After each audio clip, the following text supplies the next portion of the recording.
Hello, welcome to Historical Airsoft. Today we're going to be taking a look at the Colt M1911A1 by KWC. So this is by no means an unboxing video. I've had this gun for a long time. I just decided to keep the box when I got it to have something to keep it in, and because I really liked the way that this box looked. So I've lined the inside of this one with a red bandana. Of course, that does not come with the gun when you purchase it. I just put that in there myself. So when you get the gun, you cut one magazine. This is just one I've purchased separately. A 1/4-inch Allen key, the gun itself, and an instruction manual. Like the other guns I reviewed, this gun is by no means a brand new release. This gun came out in 2011 to commemorate the 100th anniversary of the real 1911. I picked this up from my local shop for $110, and I picked up the extra magazine from the same place for $29. And that shop is the Tactical Airsoft Supply in South Salt Lake City. I'll leave a link to their website down below. They're an excellent place.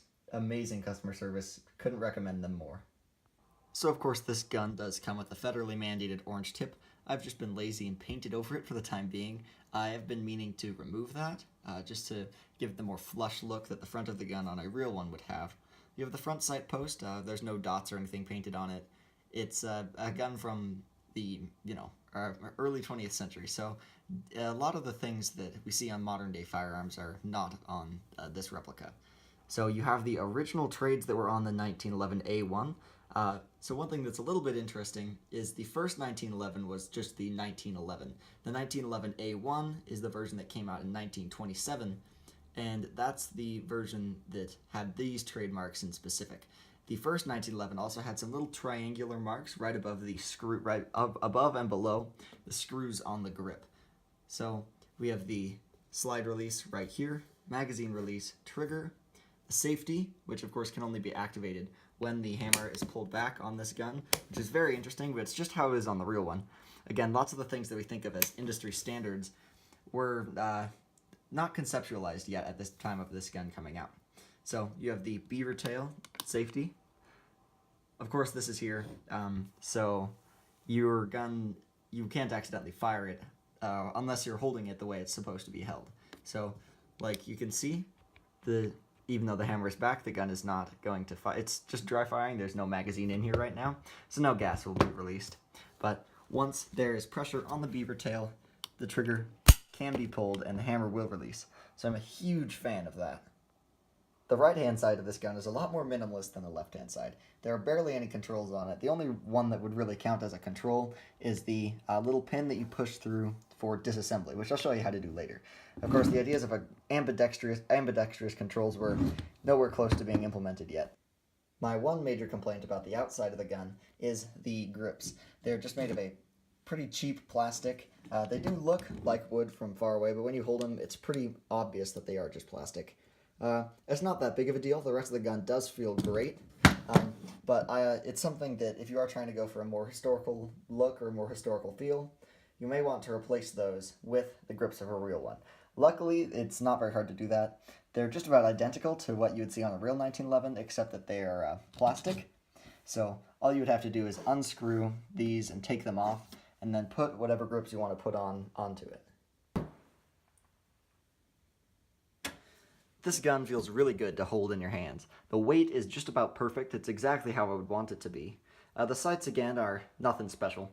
The little grooves to help you rack the slide back are excellent. I'm a huge fan of those. Another thing I really like about this pistol is if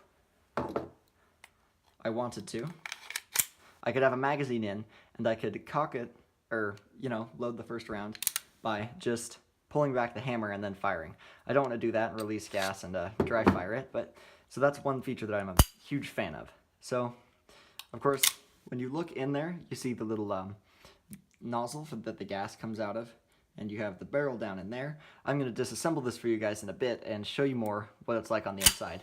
So, again, just like on the real one, and again, these aren't features that are special for this airsoft gun, but they are things that help make it a great replica. So, when you put the magazine in, of course, there are no BBs in there. So, when you put it in, the slide locks back in place because of the little nub on here, this thing right there, that pokes up when there are no BBs left in the magazine. If there are BBs in here, then they'd still, every single time you fired, bolt would move, load another round, and then fire it, just like a real one would. To put it back together, you basically just do the same thing in reverse. Put the slide back on. You pull it back to the same place where it would be. You can see the little empty square where the magazine release, or the magazine catch, not magazine catch, the bolt catch would be. You push that right there. It's kind of hard to do this on camera. And then the gun is right back together. One thing I forgot to mention is when you take it apart, you can have access to the hop-up unit. So I'm just gonna go ahead and do that real quick for you guys. So right in here, you can see the hop-up unit. It's that little rotary dial right there. So it's quite simple. Right now I have it hopped all the way down because I have had a problem with overhop. Now I have never wanted to use anything heavier than a .25 in here, just because you don't want to sacrifice the little FPS that a pistol already has, just for your BB to fly a little bit straighter. As I've used it a little bit more and more, the overhop has gone down a bit, and now it's shooting just about straight. So it could just be a case of the hop-up needing to be broke in. Alright, so I think we can all agree that that's been enough talking, so now we're going to go out and do a shooting test with this thing. Alright, so we're doing a shooting test of the 1911. So in the magazine it is a double stack. We can put as many as 20 in there roughly. You can put more or less, it doesn't really matter. So the temperature is not very cold out right now. CO2 of course does work a lot better in the cold than green gas does. So there's another reason to get CO2.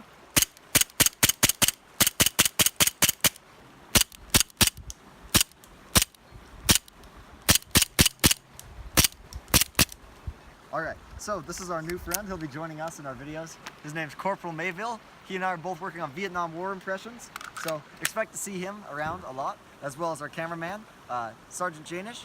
That's Unteroffizier Janish, who's going to be Sergeant Janish when he does his own Vietnam impression. So, there you go.